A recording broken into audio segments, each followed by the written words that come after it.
আসসালামু আলাইকুম।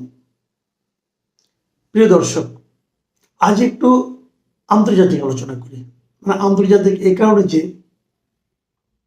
এই যে ইরানের সঙ্গে যুক্তরাষ্ট্র এবং ইসরায়েল মিলেমিশে একসঙ্গে যে যুদ্ধ করছে, এটা আমাদের এখান থেকে অনেক দূরে, কিন্তু আমরা এটার প্রভাবকে অস্বীকার করতে পারছি না। এর প্রভাব আমাদের এখানে পড়েছে, আমাদের পেট্রোল পাম্পে পড়েছে, আমাদের তেলের বাজারে পড়েছে, জ্বালানি তেলের বাজারে, এবং সব মিলিয়ে আমাদের দ্রব্য মূল্যও পড়ছে। আর তারও চেয়ে বড় কথা, ইরান তো আমাদের পৃথিবীরই একটা অংশ, একটা মুসলিম কান্ট্রি সেটা। এবং তারও চেয়ে বড় কথা, এই যুদ্ধের ইরানের কোনো অংশগ্রহণের কোনো প্রয়োজনই ছিল না। ইরানের উপরে যুদ্ধটা আসলে চাপিয়ে দেওয়া হয়েছে। টোটাল জিনিসটা বলা হয়ে থাকে, এটা আমরা বলছি না, আমি আপনি বলছি তা নয়, কিন্তু যুক্তরাষ্ট্রের একাধিক বিশিষ্ট ব্যক্তি, যেমন ধরা যাক যুক্তরাষ্ট্রের শীর্ষ সন্ত্রাস বিরোধী একজন কর্মকর্তা মিস্টার জো কেন্ট, তিনি স্পষ্ট বলেছেন যে এই জিনিসটা ইরানের উপর যুদ্ধটা চাপিয়ে দেওয়া হয়েছে, এবং তার মতে এই কাজটা করেছে হলো ইসরায়েলের কিছু লোক, ইসরায়েলের কিছু প্রভাবশালী ব্যক্তি, এবং তার সঙ্গে মার্কিন লবিস্ট যারা আছে, এরা মিলে এই যুদ্ধটা আমেরিকার উপর চাপিয়ে দিয়েছে। এবং ট্রাম্প উনি বুঝতেই পারেননি যে উনি একটা ফাঁদে পা দিয়েছেন। এটা কিন্তু অনেকে বলতো, যেমন এইবার ট্রাম্প যখন ইলেকশন করে, ইলেকশনের আগে অনেকে বলতো যে ট্রাম্প আগের বার যখন এসেছিলেন তখন উনি কোনো যুদ্ধে জড়াননি, এবং যুদ্ধ বিরোধী একটা ইমেজ নিয়ে কিন্তু ট্রাম্প এবার নির্বাচন করেছিলেন। এবং ওনার যে স্লোগানটা ছিল যে মেক আমেরিকা গ্রেট অ্যাগেইন, এর অর্থ হলো যে আমেরিকা কেবল আমেরিকাকেই প্রাধান্য দেবে, বাইরের কোনো দেশকে তারা প্রাধান্য দেবে না। বাইরে এখানে সেখানে প্রতিটা যুদ্ধ কিন্তু খুব ব্যয়বহুল ব্যাপার, বাইরে যাবে, যুদ্ধ করবে, অনেক অর্থ অপচয় হবে, এই ঝামেলায় ট্রাম্প যাবে না। ট্রাম্প আমেরিকাকে নিয়ে ভাববে। কিন্তু এবার দেখা গেল দায়িত্বে আসার পরেই উনি সেই যুদ্ধে কিন্তু আসলে জড়িয়ে ফেললেন। এবং তার হচ্ছে বড় কথা, ট্রাম্পের এই যে মেক আমেরিকা গ্রেট অ্যাগেইন, এই যে স্লোগানটা ছিল, যে ক্যাম্পেইনটা ছিল, এই ক্যাম্পেইনের মূল যে দুজন ব্যক্তি ছিলেন, একজনের নাম হলো টাকার কার্লসন এবং একজন টেইলর গ্রিন। এই দুজন কিন্তু এই স্লোগানটার পেছনে মূল ভূমিকা পালন করেছিলেন। এই দুজন লোকই এখন এই ট্রাম্প যে যুদ্ধ করছে তার বিরোধিতা করতেছেন। এই দুজনই বলেছেন, এবং ওনারা এটাও বলেছেন স্পষ্ট করে, ট্রাম্প সম্পর্কে একটা মন্তব্য করেছেন, খুবই এই মন্তব্য একটু আপত্তিকরী মনে হবে আপনাদের কাছে। তারা বলেছেন যে ট্রাম্প আসলে পাগল হয়ে গেছে, এই যুদ্ধে আমেরিকার কোনো ফায়দা নেই। এবং ঘটনা কিন্তু তাই, এই যুদ্ধে আমেরিকার কোনো ফায়দা নেই।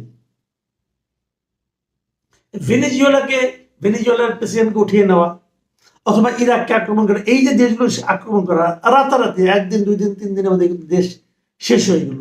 কিন্তু এরকম ফায়দা হাজার মাইল দূরে থাকে ইরানের কাছ থেকে আমেরিকা আদায় করতে পারবে না। কারণ ইরানের যে ভৌগোলিক যে অবস্থান, এখানে উপনিবেশ কায়েম করা ইরানের উপর খুব কঠিন। একটা দেশের উপর যে উপনিবেশ কায়েম করা, অন্য একটা দেশ এসে তাকে শাসন করা, করায়ত্ত করে রাখা, করদ রাজ্যে পরিণত করা, এর জন্য কিছু কিন্তু উপাদান লাগে, কিন্তু সেই উপাদানগুলি একটাও ইরানের সঙ্গে নাই। এবং ইরানের ইতিহাসে এখন পর্যন্ত অনেক লোক তৈমুর লঙ্কন, অনেকে ইরান দখল করার জয় করেছে, কিন্তু কেউ কিন্তু দখল করে থাকতে পারেনি। ইরানে একদিকে পাহাড় পর্বত শৃঙ্গ আছে অনেকগুলো, একদিকে পর্বতমালা। আরেকটা জিনিস হলো কালচার। ইরানের কালচার কিন্তু খুবই পার্সিয়ান কালচার, এটা কিন্তু খুবই রিচ। কালচারালি যে দেশ খুব সমৃদ্ধ হয় তাকে পদানত করে রাখা কিন্তু খুব কঠিন। এবং এখান থেকে আমেরিকা তাহলে কি গেইন করবে? কিছু গেইন করার নাই আমেরিকা। তাহলে আমেরিকাটা করছে কেন? অনেকে বলছে যে ইসরায়েলের পাকে পরে কাজটা করছে। আপনারা জানেন ট্রাম্পের মেয়ের জামাই কিন্তু কুশনার, সে কিন্তু ইহুদি, এবং তারও এখানে একটা বড় প্রভাব আছে এখানে যুক্ত হওয়ার ক্ষেত্রে। ট্রাম্পের এখন বড় ঝামেলা যেটা, পুরো ইউরোপ এখন বড় ঝামেলা যেটা পড়েছে ট্রাম্প সহ, এটা হলো গিয়ে তেলের দাম। প্রত্যেকটা দেশে কিন্তু তেলের ক্রাইসিস শুরু হয়ে গেছে, তেলের দাম বাড়তে শুরু করেছে। এবং ইউরোপের তেলের দাম বাড়লে পরে কি হবে? ওই দেশে যারা প্রেসিডেন্ট আছে, যারা ক্ষমতায় আছে, শাসক শ্রেণী, তারা কিন্তু অজনপ্রিয় হয়ে যাচ্ছে। এবং এই তেলের দাম বৃদ্ধির পিছনে মূল কারণটা হচ্ছে হরমুজ প্রণালী। আপনারা জানেন যে হরমুজ প্রণালী ছোট্ট একটা প্রণালীর মতো আছে, ছোট্ট একটা প্রায় 32 কিলোমিটার পাশে একটা ছোট্ট জায়গা আছে। ওই জায়গা দিয়ে তেলের যত পরিবহন হয় পৃথিবীতে তার 20% পরিবহন ওইটা জানতে হয়, এবং ওইটা হলো ইরানের একদম সঙ্গে। ইরান ওটা আটকে দিয়েছে, বলছে এখান থেকে আমরা কাউকে তেল নিয়ে যেতে দেবো না। এবং এর প্রভাব কিন্তু সব জায়গায় পড়ছে।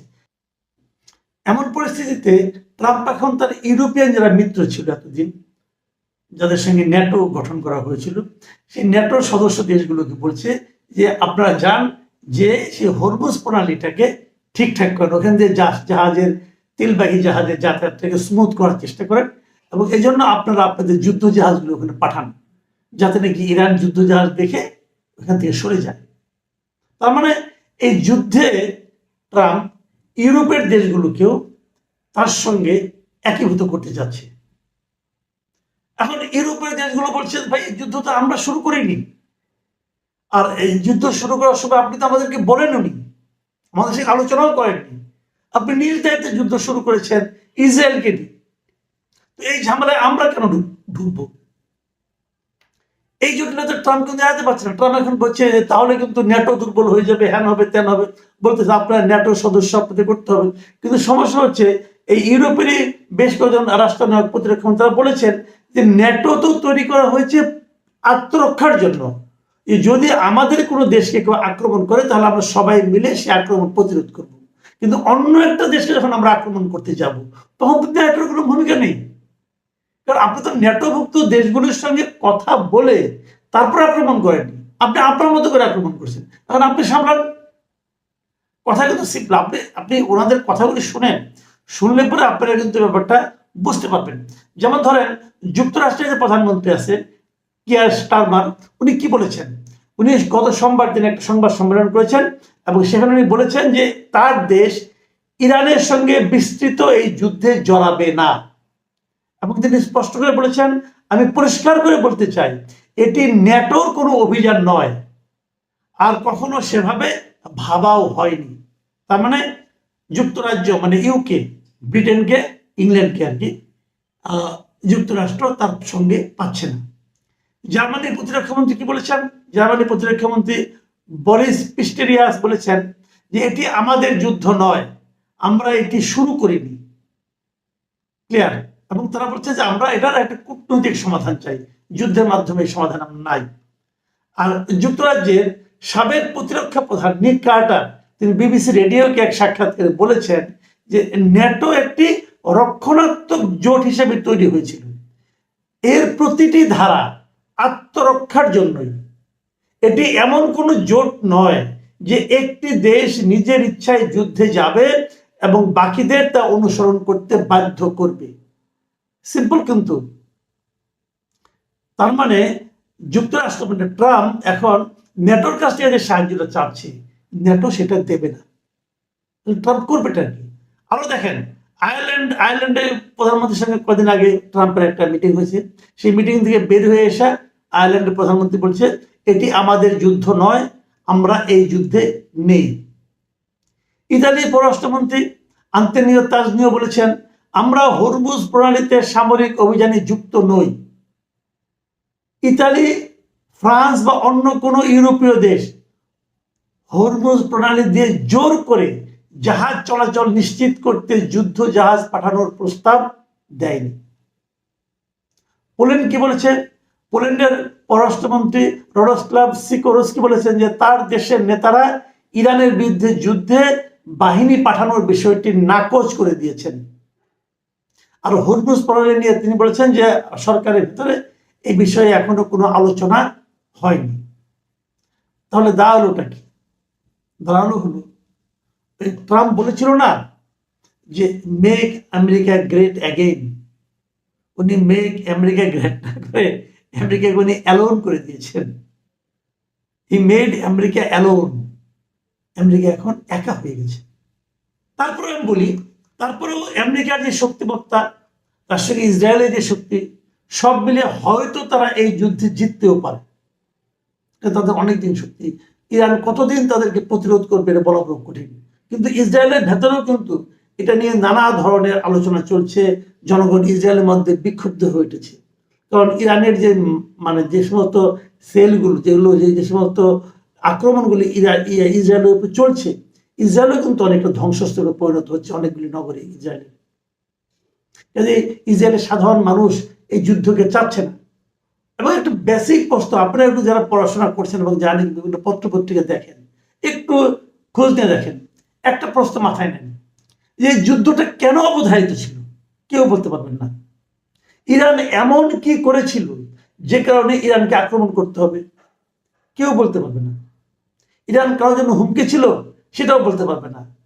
এই যে আপনি আমেরিকান লোকজনকে দেখলেন তো, আমেরিকান যে প্রতিরক্ষা বিষয়ক যে সন্ত্রাসবাদী যে ভদ্রলোক, উনি তো নিজেই বলেছেন, এই যে ক্যান কিন্তু বলেছেন যে ইরান এমন কিছু করেনি যার কারণে এই যুদ্ধটা মানে খুবই প্রয়োজনীয় ছিল। ফলটা কি? ট্রাম্প মাঝে মাঝে সংবাদ সম্মেলন করতেছেন, করে বলতেছেন আমরা যুদ্ধে জিতে গেছি, আমরা যে কোনো সময় ইরানকে শেষ করে দিতে পারি, অমুক করতে পারি, তমুক করতে, মানে তার মানে কথা ফুল। আপনি দেখবেন, আপনার যদি সোশ্যাল মিডিয়ায় যান, দেখবেন ট্রাম্প নানা রকম বক্তব্য দিচ্ছে, সেই বক্তব্যগুলো কিন্তু রিল আকার বেরোচ্ছে এবং প্রত্যেকটা ফানি, খুবই ফানি। ওনার কথাবার্তা খুবই এলোমেলো হয়ে গেছে, মেয়ে বয়স হয়েছে এবং কথাবার্তা কিন্তু খুবই এলোমেলো হয়ে গেছে। উনি কিন্তু কথাবার্তার মধ্যে কোনো ধারাবাহিকতা রাখতে পারছেন না। এই বলতেছেন আমরা যুদ্ধে জিতে গেছি। আপনি যদি জিতেই থাকেন, তাহলে আবার ইউরোপিয়ানদের হাতে পেয়ে ধরতেছেন কেন যে আপনারা আসেন? এটা এটা একটা কমন সেন্সের ব্যাপার না? যদি আপনি যুদ্ধে জিতেই গিয়ে থাকেন, তাহলে ইউরোপিয়ানদের হাতে পেয়ে ধরছেন কেন? তারা একজন দুজনকে লোক মারতেছে। এর মধ্যে দেখলাম ইসরায়েল আবার ঘোষণা করছে যে এখন ইরানের যে কোনো শীর্ষস্থানীয় অথবা উচ্চপদস্থ কোনো কর্মকর্তাকে মারার জন্য কোনো পারমিশন লাগবে না, মেরে ফেললে হবে। মানে কতটা বেপরোয়া তারা হয়ে গেছে। কিন্তু সমস্যাটা হচ্ছে ইরানের স্ট্রাকচারটা এমন, একজনকে মারতেছে, আরেকজন নিচ থেকে উঠে আসতেছে। ইরানের পররাষ্ট্রমন্ত্রী বলেছেন ওইদিন যে আমাদের এটাই ফরম্যাট, আপনি কয়জনকে মারবেন, মারেন, মারার পর আরেকজন দেখবেন ওই দায়িত্ব নিচ্ছে। কেউ কোনো ভ্যাকুয়াম, কোনো শূন্যতা তৈরি হবে না। এই যখন দেশের অবস্থা এবং সেদের দেশের মানুষের মধ্যে এত দেশপ্রেম, সেই দেশকে জয় করা আসলেই কঠিন। কিন্তু যে প্রসঙ্গটা সবচেয়ে গুরুত্বপূর্ণ, যে এই সময়ে একটা দেশের উপর এরকম আক্রমণ চালানোটা ঠিক কিনা। আমেরিকা যে কাজটা করেছে, প্রথম যে কাজটা করেছে এই যুদ্ধের মধ্যে, যে আমেরিকার যে বোমা এসে একটা স্কুলে পড়লো, 165 জন শিশু, গার্লস স্কুলের 165 জন শিশু নিহত হলো, এটার কোনো ব্যাখ্যা কিন্তু ট্রাম্প এখন দিতে পারছে না। আপনি যুদ্ধ করবেন করেন, কিন্তু নিরপরাধ শিশুদের কেন হত্যা করবেন? আমরা একটা সত্যি কথা বলতে গিয়ে আমেরিকার ইতিহাসে ট্রাম্পের মতো এরকম যুদ্ধবাজ, উন্মাদ, মানে পাগল লোক মতো প্রেসিডেন্ট আর কখনো হয়নি। এখন উনি এটাকে কত দূর নিয়ে যাবেন, শেষ পর্যন্ত কি করবেন? কালকে দেখলাম যে উনি কিউবা দখল করতে চান। তো এগুলো ওনার অনেক শক্তি আছে, ওনার অনেক পাওয়ার আছে। সেই পাওয়ার যদি করবেন, হয়তো বা করবেন কি করবেন না, পারবেন কি পারবেন না, সেটা হয়তো সময় দেখা যাবে। কিন্তু মানুষের তো একটা মানবিকতা বলতে একটা ব্যাপার আছে। মানুষের তো একটা চিন্তা ভাবনা থাকে। আমরা হয়তো সাধারণ মানুষ, আমরা ছোট দেশ, আমরা হয়তো অতটা বলতেও পারি না, কিন্তু আমাদের মতো মানুষের তো একটা ঘৃণা বলতে একটা ব্যাপার আছে, ভালোবাসা বলতে একটা ব্যাপার আছে।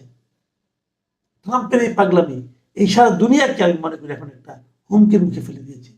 একই সঙ্গে যারা যুক্তরাষ্ট্রে আছেন, আমাদেরও লোকজন প্রচুর আছেন, আপনাদেরও আছেন, আলাপ করে দেখবেন, সাধারণ নাগরিকরা কিন্তু এটা পছন্দ করছে না। দক্ষিণ কোরিয়ার সঙ্গে তারা বলছে এখান থেকে তারা পাঠাবে, জাহাজ পাঠাবে। দক্ষিণ কোরিয়ার মধ্যে এটা নিয়ে কিন্তু প্রতিবাদ হচ্ছে, পৃথিবীর সর্বত্র প্রতিবাদ হচ্ছে। এবং তারও যে বড় কথা, যে কথাটা বলে আমি আলোচনাটা শেষ করতে চাই, শেষ পর্যন্ত কি হবে জানি না, কিন্তু শেষ পর্যন্ত ইরান যদি এই যুদ্ধে টিকে যায়, যদি টিকে যায়, মনে রাখবেন আরব যে আশেপাশের দেশগুলি যারা আছে, আরব শেখরাই তো রাজত্ব করে, এবং সে রাজত্ব তাদের হলো রাজতন্ত্র। এই রাজতন্ত্রের উপর কিন্তু একটা বড় ধরনের হুমকি আসে দাঁড়াবে। কি ইউএই, কি ওমান, বাহরাইন, যেগুলি বলছেন, সৌদি আরব, এই সব রাজতন্ত্রের মধ্যে কিন্তু দেখবেন একটা বড় হুমকি আসবে। কাতার, কুয়েত সবই। এই রাজতন্ত্র কিন্তু ইসলামও সাপোর্ট করে না, কিন্তু তারা এগুলি আমেরিকার সাপোর্ট নিয়ে, আমেরিকার সমর্থন নিয়ে তারা এগুলি চালাচ্ছিল, এবং এগুলি আলটিমেটলি কতটুকু টিকবে সামনের দিনে বড় বড় কঠিন। প্রিয় দর্শক, এখন এ পর্যন্ত। আল্লাহ হাফেজ।